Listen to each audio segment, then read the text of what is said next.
अस्सलामुअलैकुम। एक बार फिर नॉवल इंटरव्यू सेक्शन में खुशामदीद। मैं हूँ आपकी होस्ट अलीज़ा अख्तर। तो कारीन, हमारी आज की मेहमान एक ऐसी राइटर है जिन्होंने बहुत कम वक्त में मकबूलियत हासिल की। उन्होंने अपने लिखने का आगाज़ अपने नावल एक लफ्ज़ इश्क से शुरू किया और उनका नावल रूहे यारम बहुत मकबूल रहा।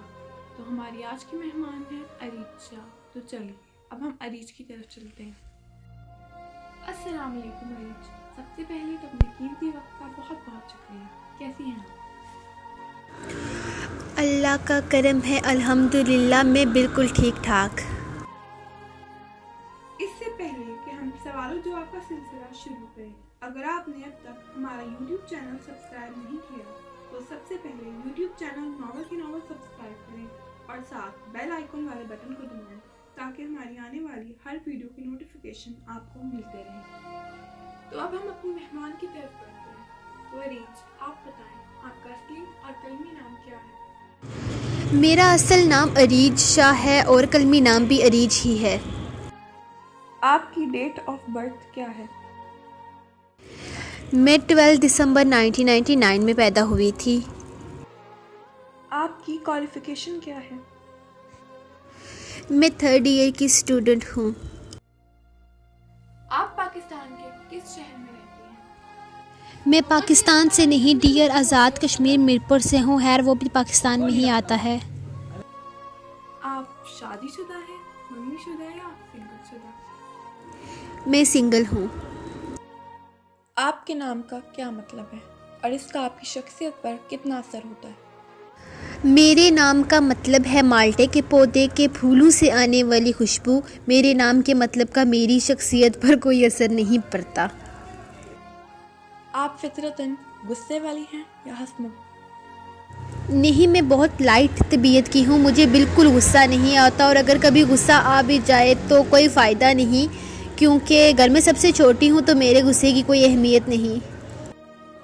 आपको सबसे ज़्यादा गुस्सा किस बात पर आता है? गुस्सा आने का कोई फ़ायदा नहीं। मैंने बताया ना कि मेरे गुस्से की सिरे से कोई अहमियत ही नहीं है। आपने लिखने का आगाज़ कब किया? मैंने लिखने का आगाज़ 28 मार्च 2019 को किया था। जब आपके घर वालों को आपके लिखने का इल्म हुआ तो उनका क्या रद्द-ए-अमल था? मैंने घर में सबसे पूछ कर लिखना शुरू किया था, लेकिन मेरी मामा बहुत खुश हुई थी क्योंकि वो खुद राइटर बनना चाहती थी, लेकिन इनके पास प्लेटफॉर्म नहीं था जो मुझे मिला। लिखने का इत्तेफाक कैसे हुआ? मुझे मैट्रिक के बाद लिखने का शौक़ पैदा हुआ और अपना शौक़ पूरा करते हुए मैंने फ़ौरन ही एक कहानी लिखकर एक डाइजेस्ट को रसाइल की थी, जो गलत एड्रेस होने की वजह से 3 दिन के बाद मुझे वापस मिल गई थी। लेकिन फिर भी जब पता चला कि लोग इस तरह फ़ेसबुक पर राइटर्स लिख रहे हैं तो मैंने भी लिखना शुरू किया और माशाल्लाह सिर्फ 8 माह में 25,000 फॉलोअर्स हैं मेरे पेज के। लिखने के अलावा आपके क्या मशागिल हैं? लिखने के अलावा मेरा सारा ध्यान अपनी स्टडीज़ पर है। कैसा लगता है जब आपकी तारीफ़ की जा रही हो? तारीफ़ किसे अच्छी नहीं लगती। बहुत अच्छा लगता है जब लोग आपको सराहते हैं और ज़्यादा और अच्छा लिखने को दिल करता है। अगर आपको मोहब्बत, दौलत और शोहरत में से कोई एक चीज़ चुनने का मौका मिले तो आप किसे चुनेंगे?